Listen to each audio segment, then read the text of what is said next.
Okay, so safety is, for me, in my experience, and the way I kind of operate in the world of negotiating this, is like safety is number one.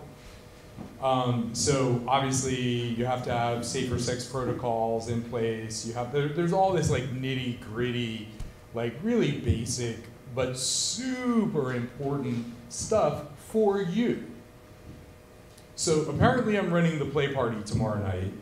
And for those of you that are interested in more of this discussion the way I have it, come to that play party, because we'll all get some practice doing that. But that's an essential thing. Like, that's one of those basic things. Like, people want to talk about condoms and birth control and, you know, just super important stuff, how you test, you know, all that stuff. We'll get into that. I'll explain more of that if you want to geek out on that. As far as other things to create safety, this is why I look at this path as a spiritual path for me. Because in order to engage in what you want in that question, you have to ask the question. Then you got to do the work.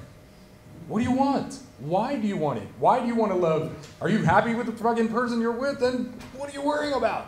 You know what I'm saying? Like, what is the thing? What is the desire? What's the impulse? What is wanting to be expressed here?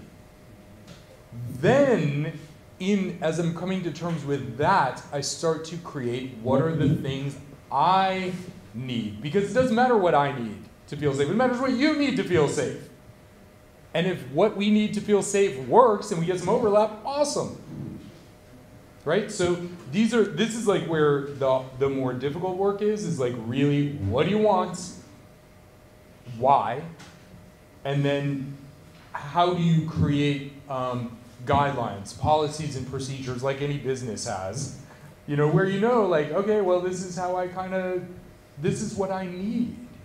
A lot of people don't even know what they need to feel safe, period. Much less in relationship. So, if you want to geek out on what I need, come tomorrow night.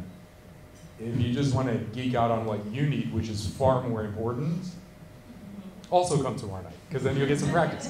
But you see what I'm saying? It's like a bigger, it's a bigger question about how you create safety. And if I take responsibility for creating my own safety, now we can play. Because not only do I know what I need, but I trust myself to engage and use my voice to communicate about what I need. Now I can play.